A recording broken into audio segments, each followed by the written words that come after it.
I spent 22 years believing my boss when he said we were family. I organized his daughter's wedding shower, covered for him during his divorces, and even lent him money when he claimed times were tough. But while he was preaching about loyalty and family values, he was stealing 127,000 from his employees, including 42,000 from me. This is the story of how I exposed the biggest hypocrite I've ever known, and how his greed finally caught up with him. Before I begin my story, let me know in the comments where you are listening from and what time it is. I just want to know I'm not alone in this. And if you feel moved by what you hear, consider subscribing. It helps more people become aware of workplace exploitation. Now let me tell you what really happened. My name is Margaret Thompson, but everyone at Brennan and Associates called me Maggie. For 22 years, I was the backbone of that accounting firm, though you'd never know it from my title or paycheck. I was officially the office manager, but in reality, I was the mother hen who kept everything running while Rick Brennan played the role of benevolent patriarch. I started there in 2002, fresh out of a difficult divorce, desperately needing stability. I was 45 then, with 2 kids in college and a mortgage that kept me up at night. Rick hired me on the spot, clasping my hands in both of his and saying, "Maggie, I can tell you're exactly what this family needs. A family." That word should have been my first red flag, but I was grateful. So grateful that I overlooked the little things at first. The way he'd ask me to stay late without overtime pay, because family helps family. The way he'd have me cover his personal errands during work hours. The way he'd share just enough of his personal troubles to make you feel sorry for him, then ask for just a small favor. Rick Brennan was a master manipulator, though I wouldn't fully understand that for 2 more decades. The office was small. Just 8 of us in a converted Victorian house in downtown Sacramento. Rick had bought the building in the 90s when property was cheap, and he never let us forget what a brilliant investment it had been. He'd walk through the offices in his expensive suits, checking in on everyone with that practiced smile of his. "How's my work family doing today?" He'd boom every morning, coffee mug in hand. The mug read "World's Best Boss," a gift he'd bought himself and displayed prominently. There was Alina Rodriguez, our senior accountant, who'd been there almost as long as me.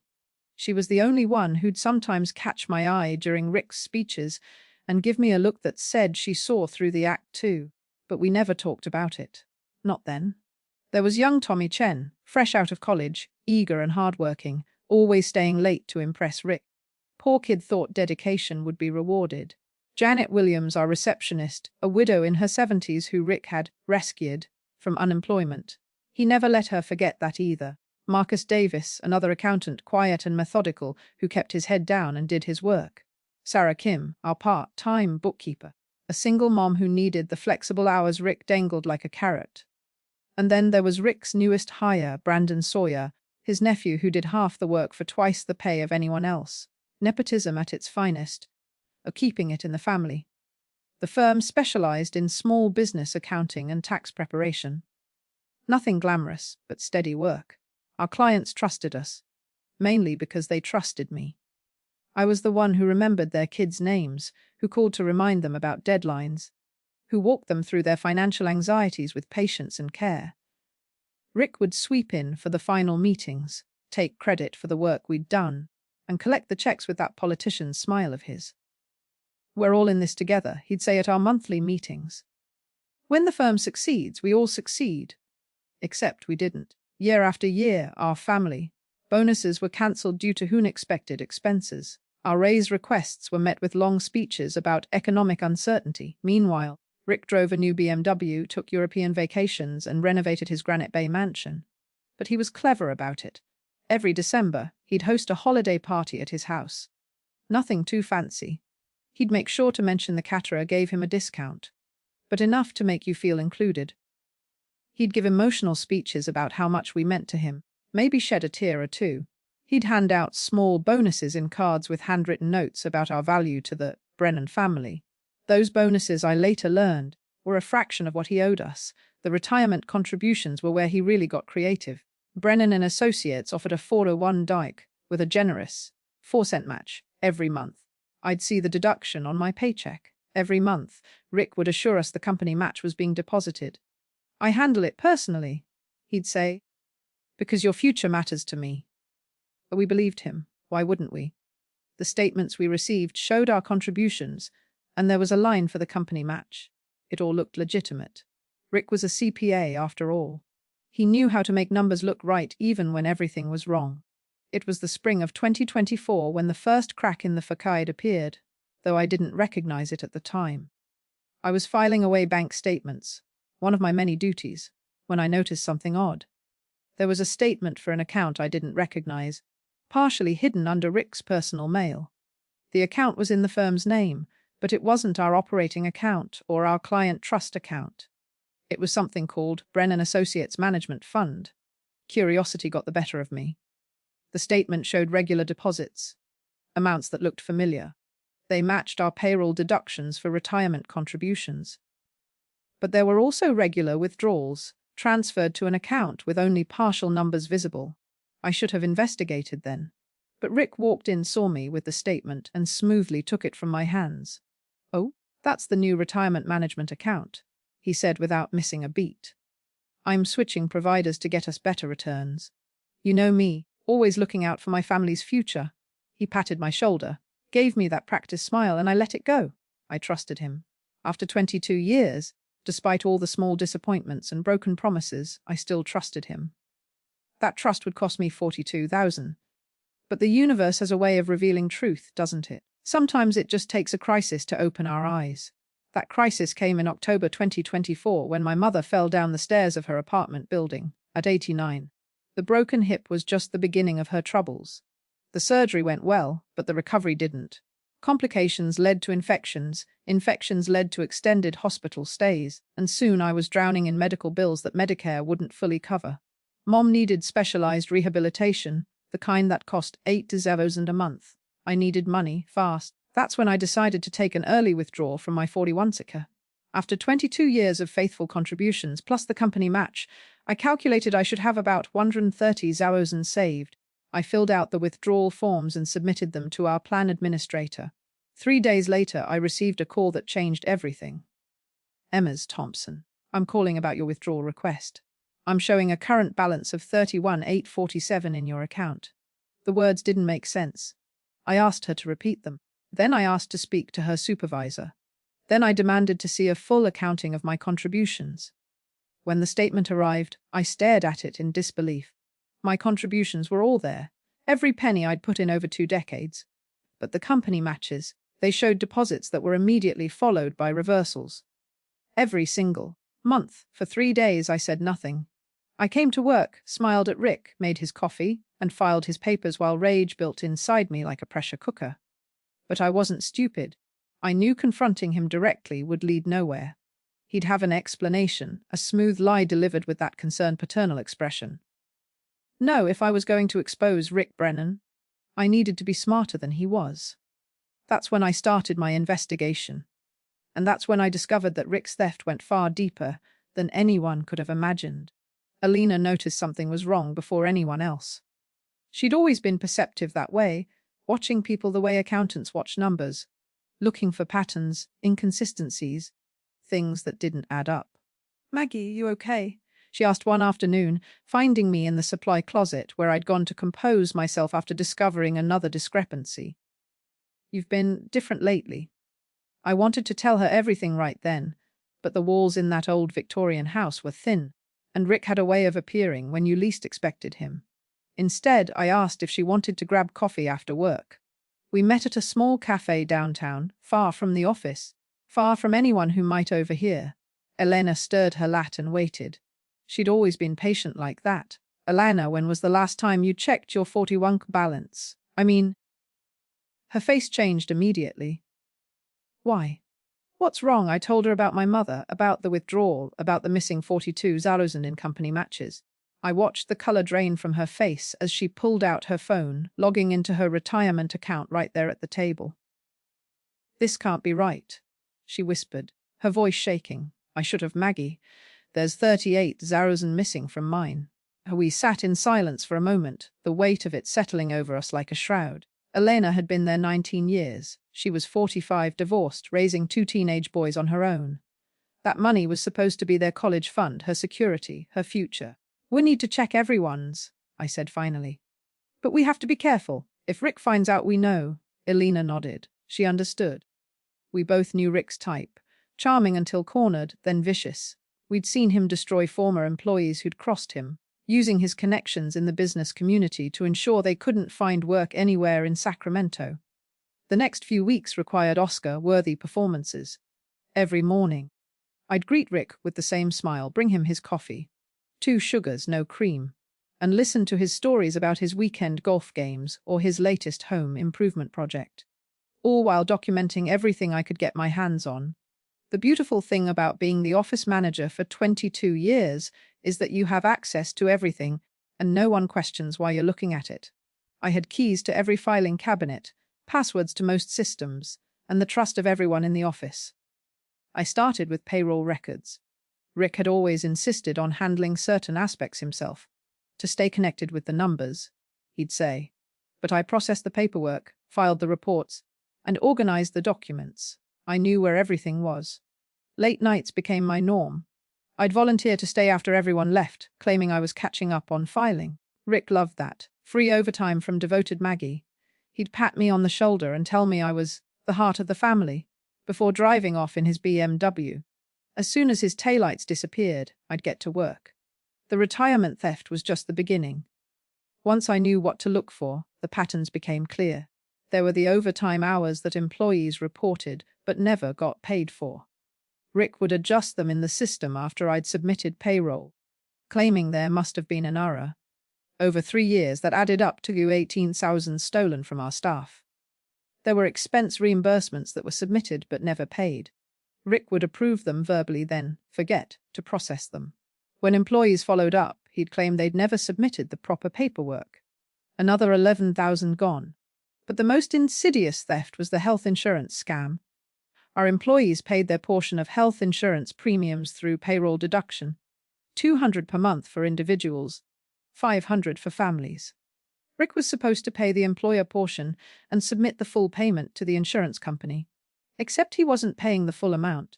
He'd negotiated a cheaper plan with the insurance company but never told us. We were paying for premium coverage and receiving basic coverage, while Rick pocketed the difference. That was another 32,000 over 3 years. Tommy Chen, that eager young accountant, had been paying $500 a month for family coverage for his wife and new baby. When his wife needed an emergency C-section, they discovered their premium plan was actually a basic plan with a 10,000 deductible. Tommy had to take out a personal loan to cover the medical bills while Rick was renovating his kitchen with Italian marble. I photographed everything. Every document. Every bank statement. Every adjusted timesheet. I bought a small scanner and spent my lunch breaks in my car digitizing evidence. I opened a new email account and sent everything to myself, creating a backup trail that Rick couldn't touch. Elena helped by casually gathering information from the others. She'd commiserate about retirement planning over lunch, expressing worry about whether her savings would be enough. Inevitably, others would check their accounts and discover the same shortfalls. Marcus Davis, our quiet accountant, discovered he was missing 28,000. Janet Williams, our elderly receptionist living on Social Security and her small salary, was missing 15,000. Money she couldn't afford to lose. Even Brandon, Rick's nephew, was missing 80,000, though he was still making twice what he should have been. The only person we didn't approach was Sarah Kim, the part-time bookkeeper. Not because we didn't trust her, but because she was a single mom barely making ends meet. If she confronted Rick and lost her job, she'd have nothing. We decided to protect her by keeping her in the dark until we were ready to act. By December 2024, I had documented 127,000 in theft over 3 years. And those were just the crimes I could prove with paperwork. Who knew how far back it really went? The rage I felt was unlike anything I'd experienced in my 67 years. This wasn't just about money, though that was bad enough. It was about the betrayal, the daily lies. The way Rick looked us in the eye and called us family while robbing us blind. I thought about all the times he'd cried poverty when we asked for raises. The year he cancelled our Christmas bonuses because of unexpected tax obligations. The time he told Janet she couldn't take time off for her husband's funeral because we were too busy, then left early himself to go wine tasting. But what really got me was remembering all the times he'd played the victim. his expensive divorces, 2 of them, that he blamed for the firm's financial troubles, his gambling debts that he'd confessed to in tears at a staff meeting, making us feel guilty for expecting raises, his mother's supposed medical bills that had us all contributing to a collection to help him out.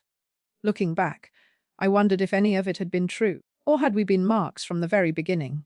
Rick had scheduled the firm's annual holiday party for December 20th, same as always, at his house, with the discounted caterer and his emotional speeches about family. But this year, Elena and I had a different plan for the party. We could go to the police. Elena had suggested one evening as we reviewed the evidence. We could, I agreed. But you know what will happen. He'll get a lawyer, claim it was all accounting errors, drag it out for years. He might pay a fine, maybe do some community service. Meanwhile, we'll be unemployed and blacklisted. So what do you suggest? I smiled for the first time in weeks. Rick always says revenge is a dish best served cold. But I think he's wrong. I think it's best served in front of an audience. The plan came together slowly, carefully. We couldn't afford any mistakes. Rick had taught me well over the years. Never leave anything to chance, always have documentation, and timing is everything. What Rick didn't know was that our biggest client, Harbison Construction, was under IRS audit. What he also didn't know was that James Harbison's wife, Patricia, was my cousin, and Patricia had connections. A week before the holiday party, I made a phone call that would change everything. Patricia, remember that favor you said you owed me? I'm ready to collect. The IRS agent she introduced me to was named David Chen. No relation to Tommy, just a happy coincidence. Agent Chen was very interested in what I had to say about Brennan and Associates, especially the part about unreported income and employment tax fraud. This is substantial, he said, reviewing the documents I'd provided. But I'll need to verify everything. And we'll need to catch him in the act, so to speak. What if I could arrange for you to be present when he admits to it? I asked. Agent Chen raised an eyebrow. That would be helpful. But he's not likely to confess to federal crimes voluntarily. He will if he doesn't know he's confessing, I said. Rick's biggest weakness is his ego. He loves to brag about how clever he is, especially when he's had a few drinks. We worked out the details. Agent Chen would attend the holiday party as Elena's, +1. Her new boyfriend she'd been keeping private. Rick would never suspect. After all, why would a federal agent come to a small accounting firm's holiday party? But there was another piece to the puzzle. The clients needed to know. The employees needed to know. Everyone needed to know exactly who Rick Brennan really was, all at the same time, so he couldn't control the narrative. That's where Tommy Chen came in. Brilliant, tech-savvy Tommy, who was furious about his wife's medical bills and eager for payback.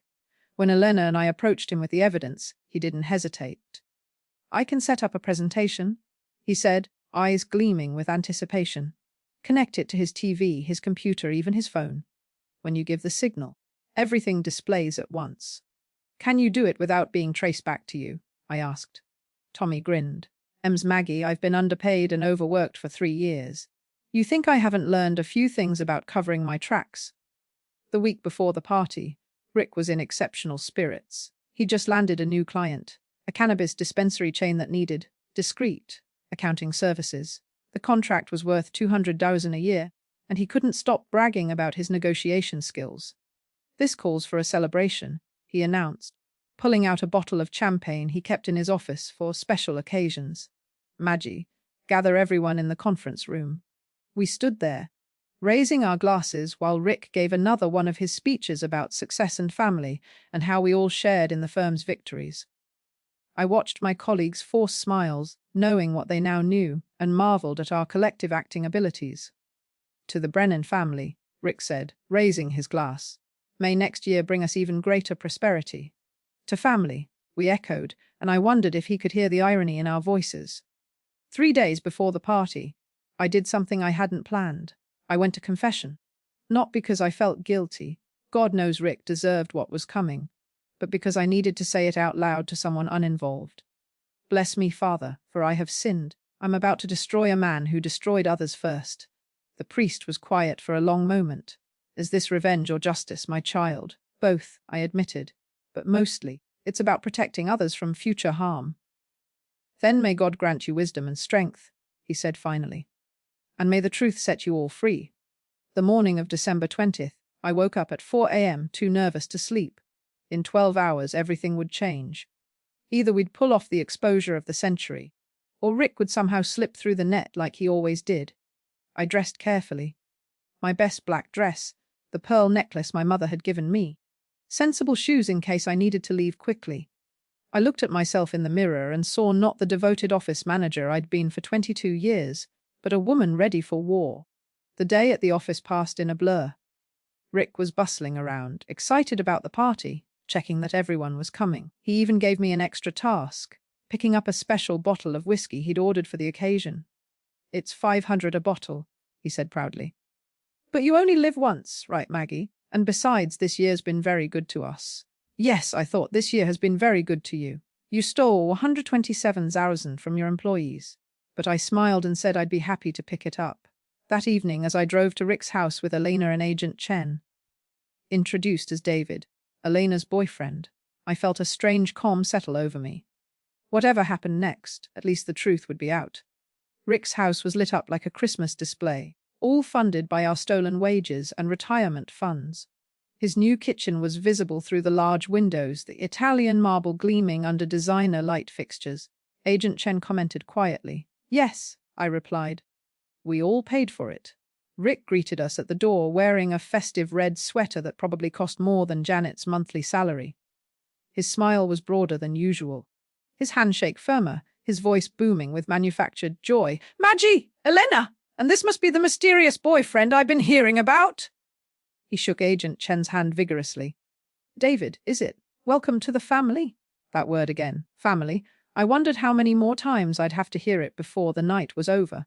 The house was perfectly decorated, of course. Professional garlands wrapped around the staircase, a 12-foot tree dominated the living room, and subtle jars played from hidden speakers. The caterer Rick claimed gave him a discount was setting up stations of food that looked anything but discounted. The shrimp alone must have cost a fortune. Elena whispered to me. "Or fortune." I whispered back. Tommy was already there, setting up what looked like a harmless slideshow of office memories on Rick's 70-inch TV. Rick had actually asked him to do it, wanting to showcase what a wonderful year we'd all had together. The irony was delicious. "Just some fun photos from the year," Tommy said innocently when Rick passed by. "That team building day we did, Janet's birthday party. Things like that." "Perfect." Rick clapped him on the shoulder. "See, this is what it's all about. Celebrating our journey together." I watched Tommy's jaw clench, but he maintained his smile. The kid had gotten good at pretending. Marcus and Janet arrived together. She didn't drive at night anymore, and Marcus had been giving her rides for months without anyone asking him to. That was the real family behavior Rick always preached but never practiced. Sarah Kim came with her 12-year-old daughter, who immediately gravitated toward the dessert table. Sarah looked tired as always, but she'd made an effort for the party, wearing a dress I recognized from 3 holiday parties ago. My heart ached knowing what we were about to reveal would affect her too, but she deserved to know the truth. Even Brandon showed up, Rick's nephew who'd been coasting on nepotism for 2 years. He was half drunk already, which would only help our plan. Drunk Brandon had a tendency to ask uncomfortable questions and laugh at inappropriate times. Tonight, that would be perfect. The first hour proceeded normally. Rick held court in the living room, regaling clients who'd been invited with stories of his business acumen. Patricia Harbison was there with James, and she gave me a subtle nod when our eyes met. She knew something was coming, though not exactly what. Other clients mingled, the owner of 3 auto repair shops, a restaurant chain manager, several small business owners who trusted Rick with their finances. All of them needed to see who they were really dealing with. Agent Chen played his role perfectly. He was charming but not too charming, interested but not too curious. He asked the right questions about the business, complimented Rick's house, and even laughed at his terrible jokes. Rick was eating it up, probably already calculating how to poach this successful boyfriend as a client. Around 8 p.m., Rick clinked his glass with a spoon. Time for the annual speech. Everyone gathered in the living room, drinks in hand, faces arranged in expressions of polite attention. "Friends, family, valued clients," Rick began, and I saw Elena subtly recording on her phone. "Another year has passed. And what a year it's been. He launched into his prepared remarks about growth, challenges overcome, the importance of trust in business. The irony was so thick you could cut it with a knife. But this year, I noticed something different. Some of the employees weren't buying it anymore. Marcus stared at his shoes. Janet's smile was frozen. Tommy's hands were clenched around his glass. I want to give special recognition to some people, Rick continued. First, to Maggie Thompson, who's been with us for 22 years. Maggie, you're not just an office manager, you're the heart and soul of this operation. Everyone looked at me. I raised my glass slightly, my smile never wavering. To Elena Rodriguez, whose attention to detail keeps us all honest. Rick winked at her. Agent Chen had to disguise a cough to hide his reaction to that particular irony. To Tommy Chen, our rising star who reminds me of myself at that age. Hungry, dedicated. Whatever it takes. Tommy's smile was razor-sharp. Whatever it takes, he repeated quietly. Rick went on, praising each employee with words that would have meant something if they'd been backed by actual respect and fair compensation. But they were just words, as empty as his promises. Now, Rick said, his voice taking on that false emotional timbre he used for special occasions, I know times have been tough. The economy, inflation, all the challenges we've faced. Some of you have asked about raises, bonuses, increased benefits. Here it comes, I thought. The excuse. The deflection. The guilt trip. And I want you to know I hear you. I see your dedication. And that's why I'm excited to announce that Brennan Associates has just landed our biggest client ever. He paused for effect, waiting for applause that came tepidly. This new contract will change everything. Next year, we'll finally be able to provide those bonuses you deserve, those raises you've earned. The family is about to reap the rewards of all our hard work. That's wonderful, Rick, I said, my voice carrying across the room. And what about the rewards we've already earned? The ones from the past 3 years? The room went quiet. Rick's smile flickered but held. Maggie, you know the firm's finances. We've been operating on tight margins. Have we? I interrupted, pulling out my phone. Because I've been going through some numbers, and they tell a different story. Rick's face began to redden. Perhaps we should discuss this privately. No, Elena stepped forward. I think everyone here needs to hear this. After all, we're family, right? Families don't keep secrets. Tommy chose that moment to start his presentation. The TV screen, which had been showing innocent office photos, suddenly displayed a document, a bank statement, the Brennan Associates Management Fund. What is this? Rick demanded, moving toward the TV. That, I said clearly, is the account where you've been depositing our 401(k) contributions. The ones you've been stealing. The room erupted. Clients started demanding explanations. Employees stared in shock. Brandon laughed inappropriately, wine sloshing in his glass. This is ridiculous, Rick shouted. There must be some misunderstanding.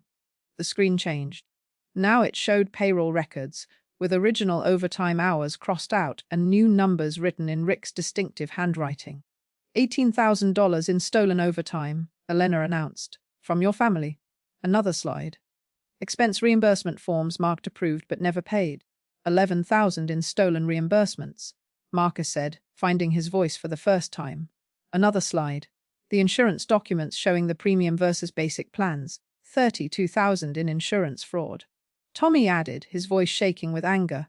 My wife almost died because of complications during childbirth. And we couldn't afford the proper care because you lied about our coverage. Rick was backing away now, his face purple with rage and panic. You can't prove any of this! These are fabricated. You're trying to destroy me! Actually, Agent Chen said, pulling out his badge, they can prove it. And they have. Mr. Brennan, I'm Agent David Chen with the Internal Revenue Service, Criminal Investigation Division. The room went completely silent except for Brandon's nervous giggle. You can't. This is entrapment, Rick sputtered. No, sir, it's not. I'm here as a guest, invited by Ms. Rodriguez.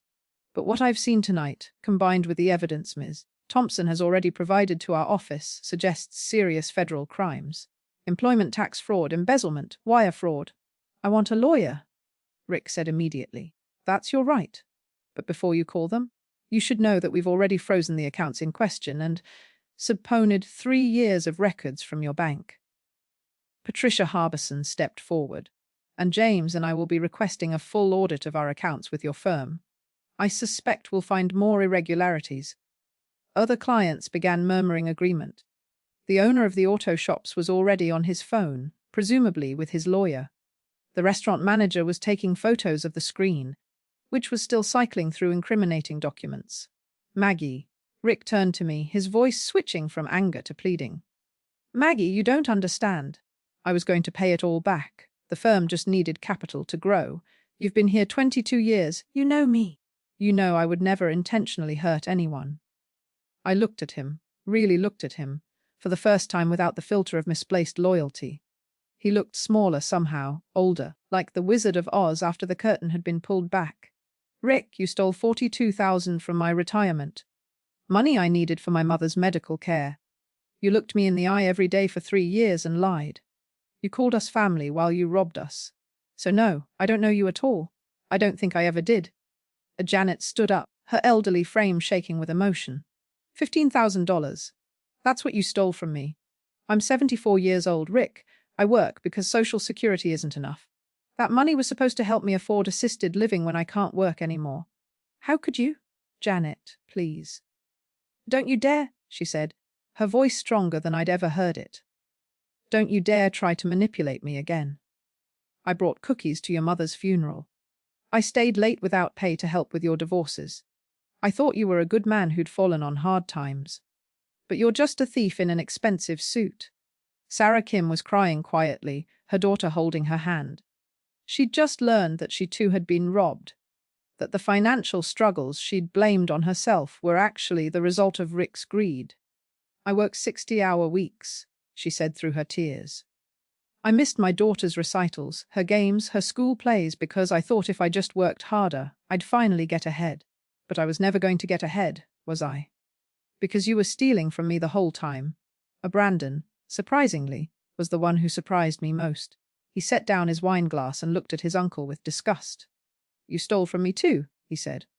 Your own nephew. Your sister's son. What kind of person does that? Brandon. You don't understand business. I understand theft, Brandon shot back. And I understand that you've been using me as cover, paying me more than everyone else so they wouldn't unite against you. Divide and conquer. Right? Just like you taught me. Tommy had connected his laptop to Rick's home printer, and pages were shooting out. Copies of every piece of evidence, which Marcus was collecting and handing to the clients and employees. Everyone here will receive a full accounting of what was stolen from them. I announced. We have 3 years of documentation. Agent Chen has assured me that the IRS will pursue full restitution as part of their criminal case. Criminal case. Rick's voice cracked. Maggie, please. We can work this out. I'll pay everyone back. With interest. We don't need to involve. It's too late for that. Agent Chen interrupted. Mr. Brennan, I suggest you contact that lawyer now. You'll be receiving a formal summons within the week. And I would advise against any attempts to flee or hide assets. We're watching. Rick stood in the middle of his expensive living room, in his expensive house, surrounded by the ruins of his carefully constructed image. The clients were leaving, pulling out phones to call their lawyers. The employees stood in a cluster, sharing their shock and anger and relief that it was finally over. You've destroyed me, Rick said to me, his voice hollow. 22 years, and this is how you repay me. I almost laughed at the audacity. No, Rick, you destroyed yourself. We just turned on the lights.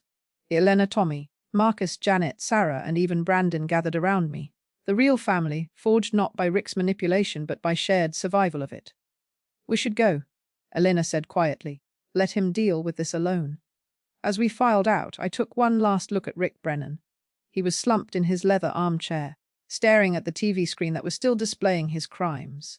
The Christmas tree lights blinked cheerfully, a surreal backdrop to his downfall. Outside, Agent Chen shook my hand.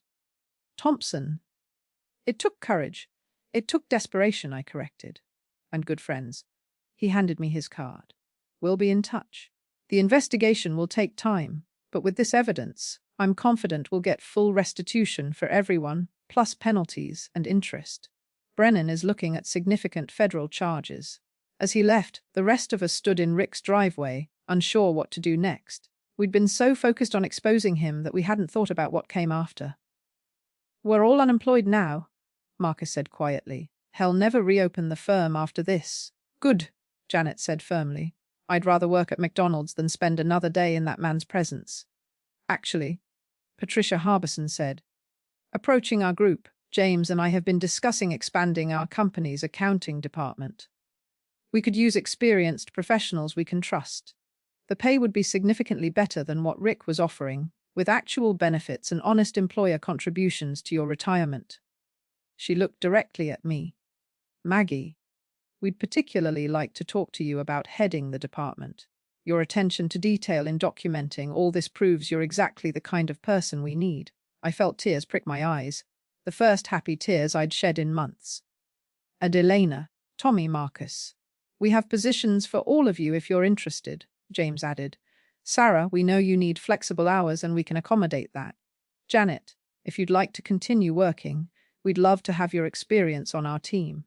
If you'd prefer to retire, we'll make sure you have a glowing reference for wherever you choose to go. What about me? Brandon asked hesitantly. I know I didn't earn my position at Rick's firm.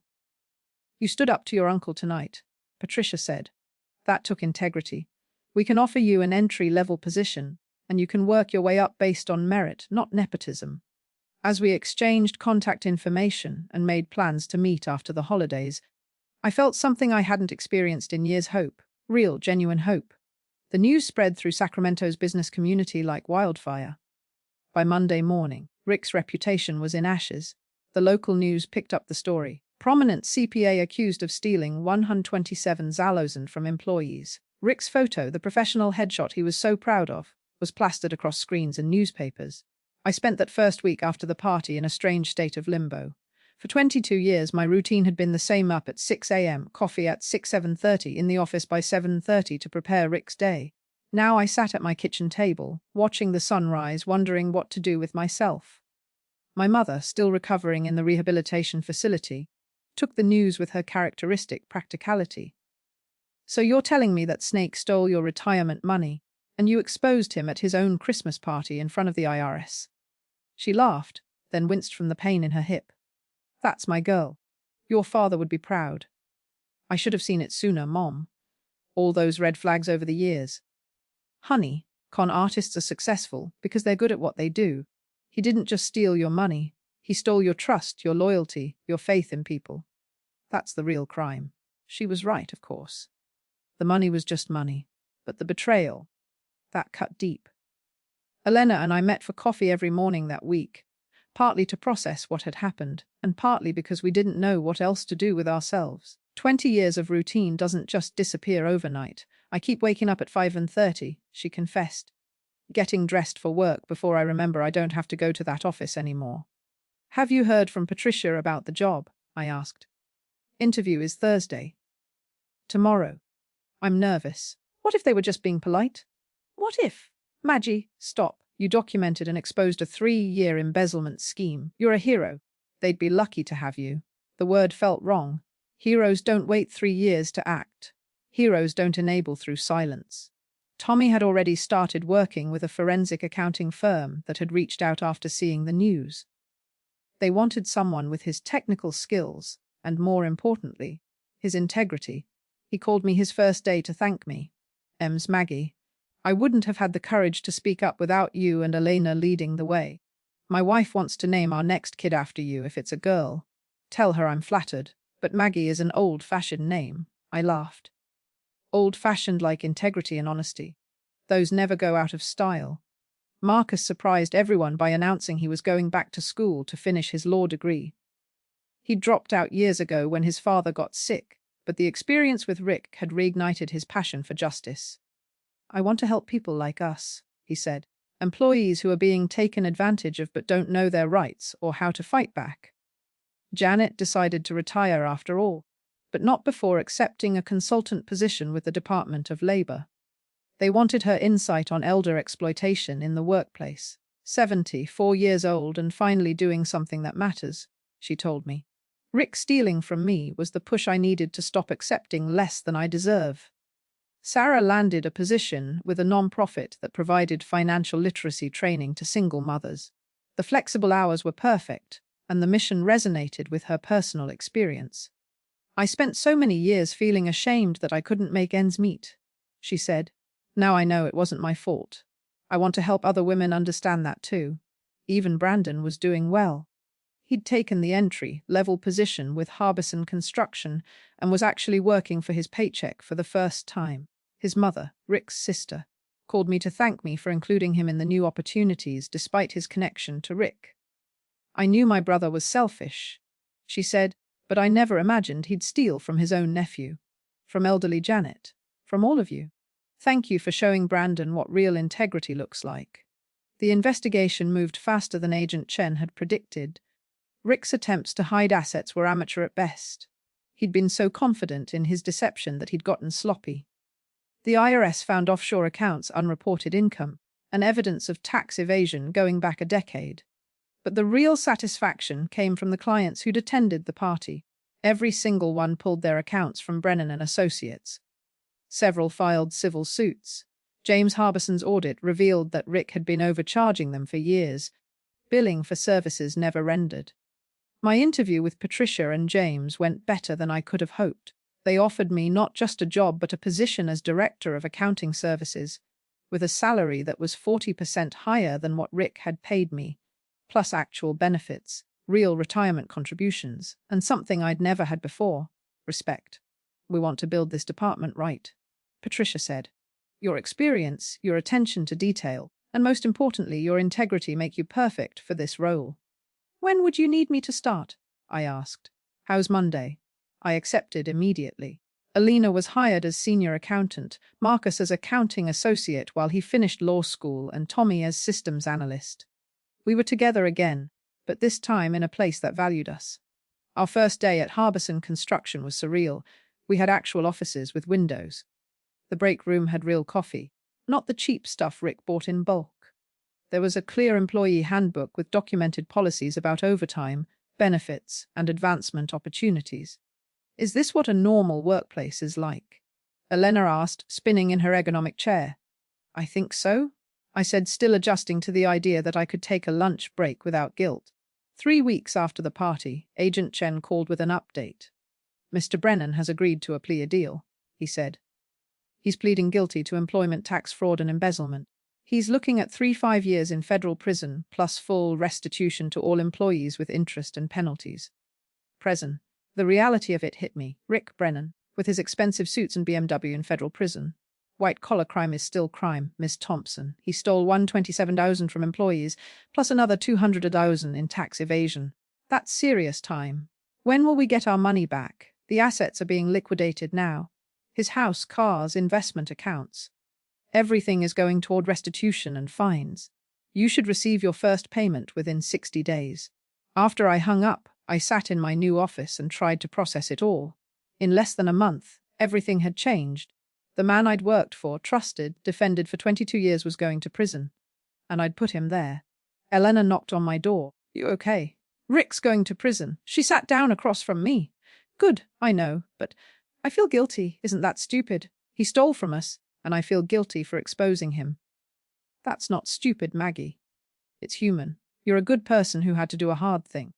Feeling guilty just proves you have the empathy Rick lacks. She was right, but it didn't make the feeling go away. That night I called my mother and told her about the plea deal. 3 to 5 years, she mused.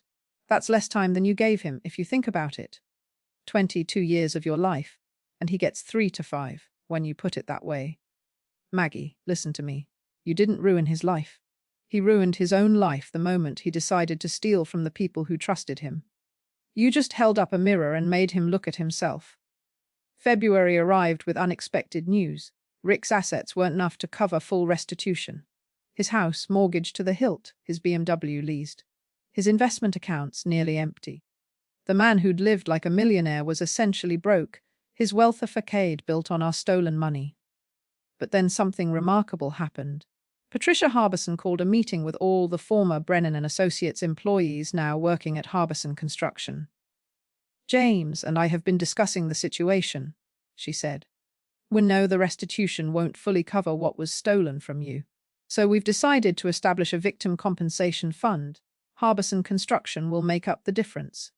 I stared at her in shock. You don't have to. We don't have to. James interrupted. We want to. You've all brought incredible value to our company already. Consider it an investment in good people who deserve better than what they got. Tommy started crying. Sarah hugged Patricia.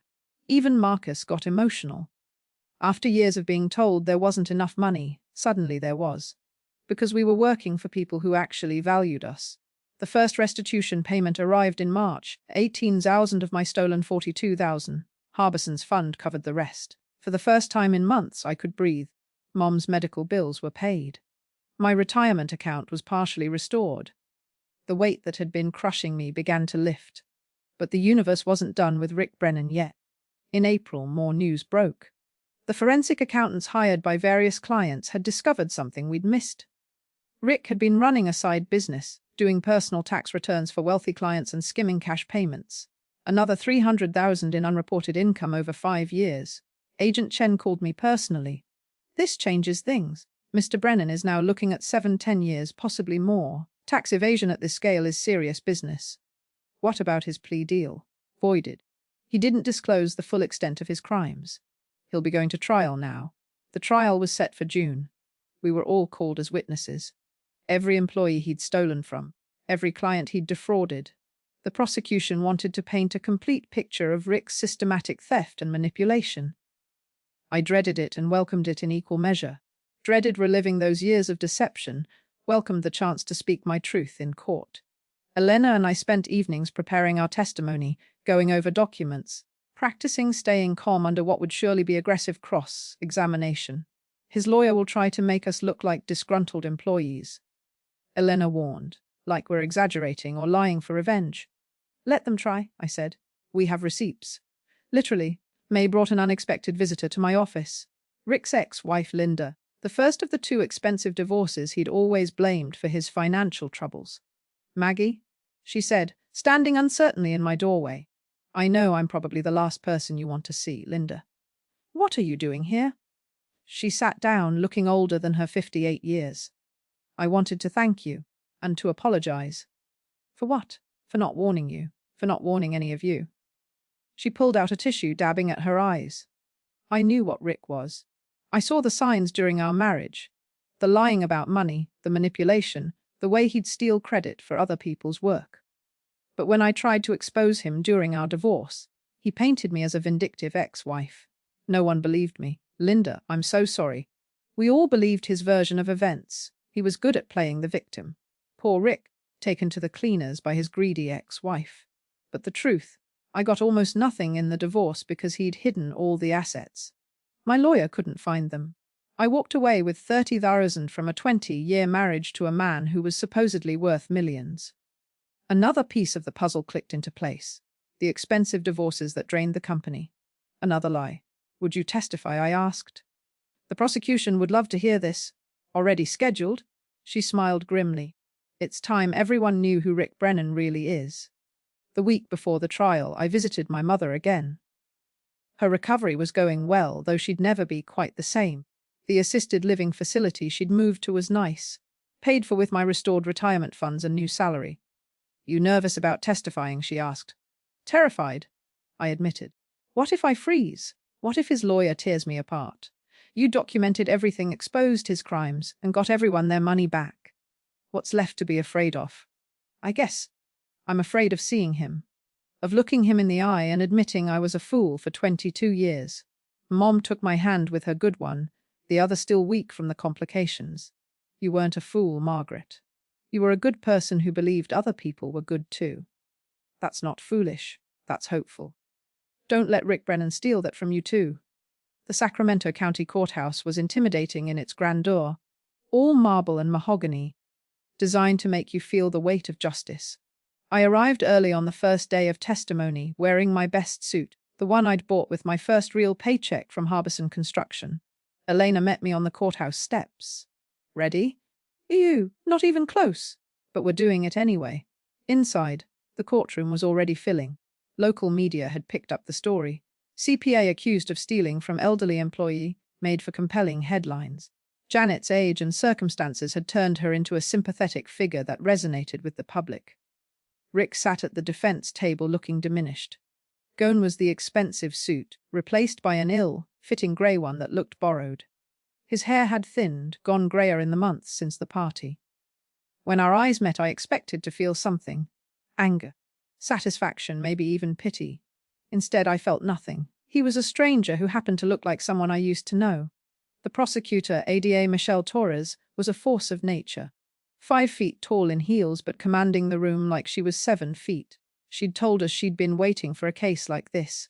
Clear, cut white, collar crime with sympathetic victims and mountains of evidence. Mitre, Brennan wants you to believe this was all a misunderstanding. She began in her opening statement. That accounting errors and miscommunication led to missing funds. But what you'll see is systematic theft spanning years, targeting the very people who trusted him most. His employees, his family as he liked to call them. Rick's lawyer, predictably, painted a different picture. According to him, Rick was a struggling small business owner who made some bookkeeping errors while trying to keep his firm afloat. The missing retirement contributions, temporary loans he fully intended to repay. The altered overtime, clerical mistakes. My client is guilty of poor judgment, perhaps, the lawyer concluded. I almost laughed. Poor judgment. That's what stealing 127,000 had become. Janet testified first. At 74, she commanded the jury's complete attention and sympathy. She spoke about working past retirement age because Social Security wasn't enough, about trusting Rick with her financial future, about discovering that 15,000 meant for her care had vanished. I gave that man 20 years of my life, she said, her voice steady but emotional. I thought he was helping me save for when I couldn't work anymore. Instead, he was stealing from an old woman who had no other options. The defense attorney tried to suggest Janet might have misunderstood the retirement plan terms, but she shut him down with the precision of someone who'd spent decades dealing with condescending men. Young man, I may be old, but I'm not stupid. I know the difference between an employer contribution and theft. Tommy testified about the insurance fraud, bringing photos of his wife and baby. He explained the trauma of nearly losing his wife because they couldn't afford proper care, all while Rick was using their insurance payments to fund his lifestyle. He looked me in the eye when my son was born and congratulated me, Tommy said. Then he went back to stealing the money meant to keep my family safe. Sarah's testimony was heartbreaking. She talked about the guilt she'd carried for years, thinking she was a failure as a mother because she couldn't provide better for her daughter despite working constantly. I missed so much of my daughter's childhood because I was working extra hours that never got paid, she sobbed. Hours, Mr. Brennan said, were investment in the firm's future, but the only future he was investing in was his own. Marcus, typically quiet, was surprisingly powerful on the stand. He presented the financial analysis he'd done, showing exactly how Rick had manipulated the books. The jury seemed impressed by his methodical breakdown of the theft. Even Brandon testified for the prosecution, admitting his complicity while exposing Rick's methods. He told me I was special, that I was being groomed for leadership, Brandon said. But really, he was using me to keep the other employees divided. Pay me more so they'd resent me instead of questioning him. I was just another tool in his manipulation. Linda's testimony was devastating. She revealed Rick's pattern of deception going back decades, including hidden assets, forged documents during their divorce, and emotional manipulation that had required years of therapy to overcome. Rick Brennan doesn't see people, she said. He sees opportunities. Every relationship is transactional. Every person is either useful or disposable. When my turn came, I was surprisingly calm. Maybe because I'd been preparing for this moment since December, or maybe because Mom was right. I had nothing left to fear from Rick Brennan. ADA Torres walked me through the evidence methodically. The bank statements, the altered time sheets, the retirement account discrepancies. I explained how I'd discovered each piece and verified it. Ms. Thompson, why did you wait to expose these crimes? She asked. I was scared. I admitted. Brennan had connections throughout Sacramento's business community. He'd destroyed careers of people who'd opposed him before. I needed ironclad proof, and I needed to protect my colleagues who were also victims. The defense will likely suggest you were motivated by revenge. How do you respond? If wanting justice for elderly Janet, for Tommy's family, for Sarah and her daughter, if that's revenge, then yes, I was motivated by revenge. But really, I was motivated by the truth. Rick Brennan called us family while stealing our futures. That truth needed to be told. The cross-examination was brutal. Rick's lawyer suggested I was bitter about being passed over for promotion, that I'd manipulated the evidence, that I'd conspired with Elena to frame Rick for my own gain. Ms. Thompson, isn't it true you were facing financial pressure due to your mother's medical bills? Yes. And isn't it convenient that exposing Mr. Brennan led to you getting a much better job? What's convenient is that honest employers exist who value integrity over exploitation. You didn't answer the question. I got a better job because Patricia and James Harbison recognized my worth, something Mr. Brennan never did despite 22 years of dedication. If that's suspicious to you, perhaps you've been defending criminals too long to recognize honest business practices. The judge warned me about editorializing, but I saw several jury members hiding smiles. Elena testified after me, corroborating everything and adding her own discoveries. She was unshakable on the stand, her accounting expertise making her impossible to discredit. Agent Chen's testimony was the final nail. He presented the IRS's findings, not just the employee theft but the massive tax evasion, the hidden accounts, the pattern of fraud going back at least a decade. In my 20 years investigating financial crimes, this is one of the most comprehensive cases of employment fraud I've encountered, he stated. Mr. Brennan didn't just steal money. He created an elaborate system to steal consistently while maintaining the trust of his victims. Rick testified in his own defense, which ADA Torres later told us was a gift. Rick took the stand on a Thursday morning, and within 10 minutes I knew he'd sealed his own fate. The man who'd charmed and manipulated us for years couldn't help himself. He tried to charm the jury too. Ladies and gentlemen. He began, ignoring his lawyer's visible frustration at the informal address. I'm not perfect. I made mistakes. But everything I did was for the survival of the firm, for the family I'd built there. ADA Torres destroyed him piece by piece. Mr. Brennan, you say you borrowed the retirement contributions temporarily. Can you show us any documentation of these loans? Well, I kept mental notes. Mental notes, I see. And when were you planning to repay these loans? When the firm was more profitable. The same firm that landed a 200,000 contract in December. That firm wasn't profitable enough. Rick tried to deflect, but Torres was relentless. She pulled up his personal bank records, showing lavish purchases made on the same days he'd denied employee bonuses. A 3,000 dinner the night he told Janet she couldn't have a raise. A 15,000 watch purchase the week he claimed he couldn't afford to fix the office air conditioning during a Sacramento heat wave. Mr. Brennan, this receipt shows you spent 8,000 on wine at an auction. What date was this? I don't recall exactly. Let me refresh your memory. July 15, 2023, the same day you told Ms. Thompson the firm couldn't afford to pay overtime. How do you explain that? That was a business investment. Networking. With 8,000 worth of wine. While your employee Tommy Chen's wife was in the hospital with complications from childbirth because their insurance, which you lied about, wouldn't cover proper care. The jury's faces said everything. Disgust, anger, disbelief at his audacity. But the moment that truly ended him came when Torres asked about his mother's medical bills. The ones we'd all contributed money to help with. Mr. Brennan, you collected 3,000 from your employees to help with your mother's cancer treatment in 2022. Can you provide documentation of these medical expenses? Rick went pale. Those records are private. Your mother passed away in 2018, didn't she, Mr. Brennan? 4 years before you collected money for her cancer treatment. The courtroom gasped. Elena grabbed my hand, squeezing tight. We'd given money for a dead woman's medical bills. I can explain. Please do. Explain to the jury how you collected money for your deceased mother's medical care.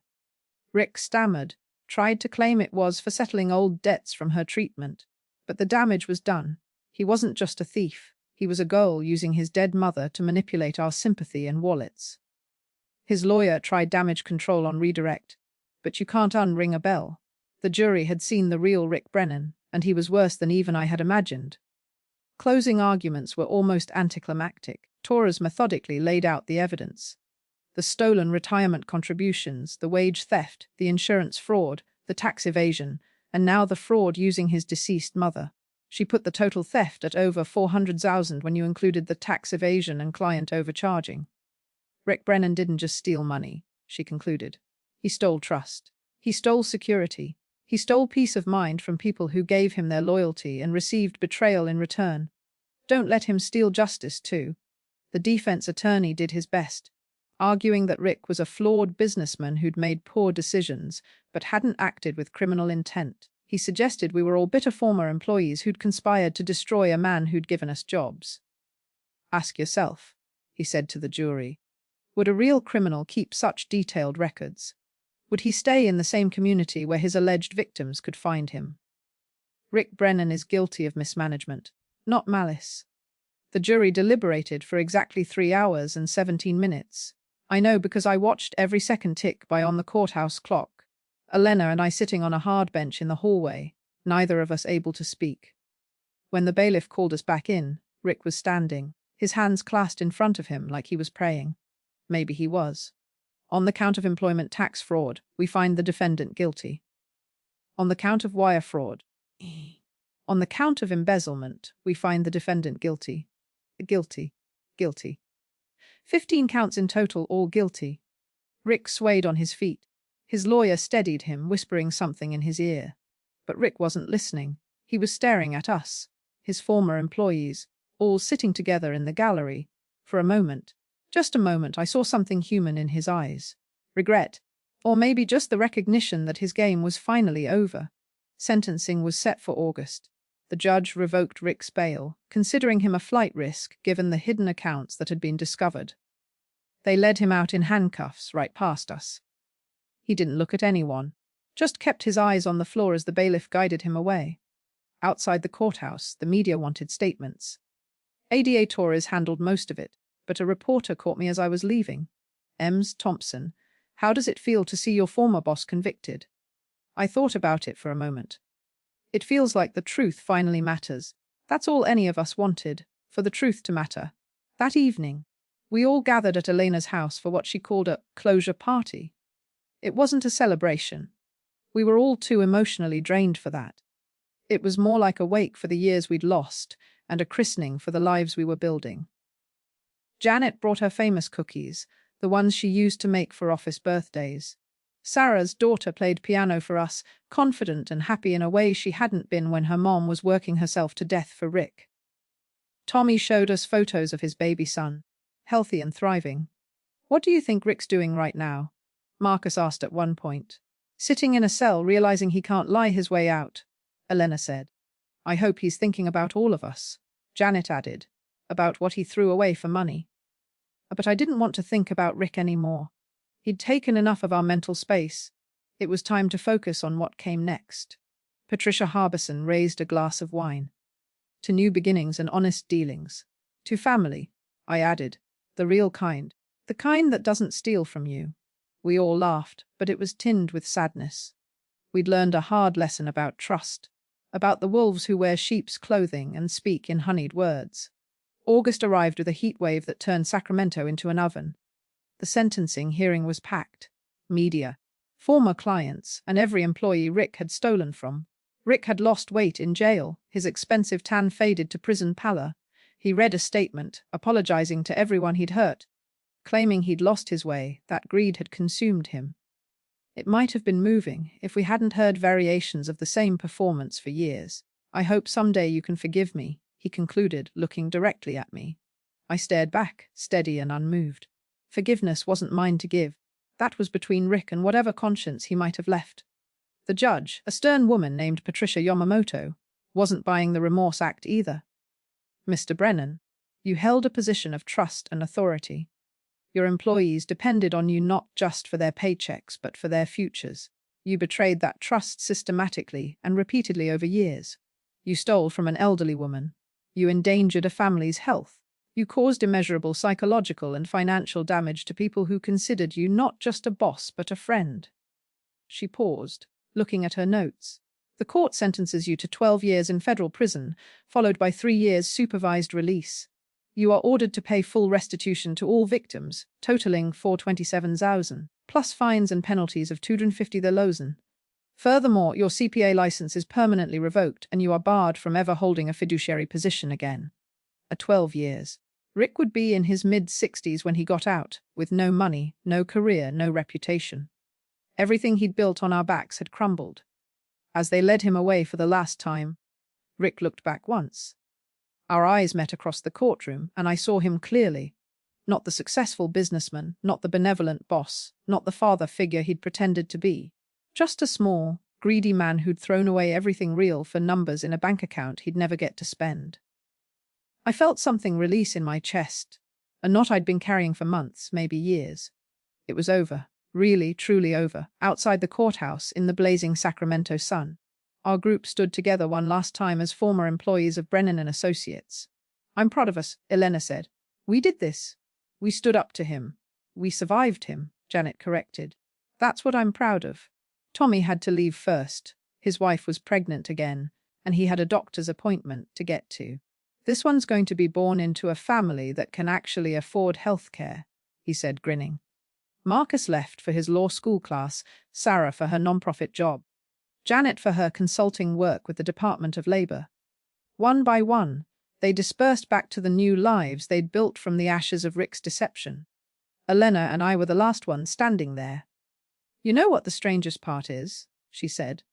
"I'm grateful it happened. Grateful. Not for the theft, obviously, but for what came after. For learning I was stronger than I knew. For finding real friends. For ending up somewhere better. Would we have ever left if Rick hadn't pushed us to this point?" She was right. We'd been so comfortable in our discomfort, so used to the daily small betrayals that we'd never have sought something better. Rick's grand theft had freed us from the prison we didn't know we were in.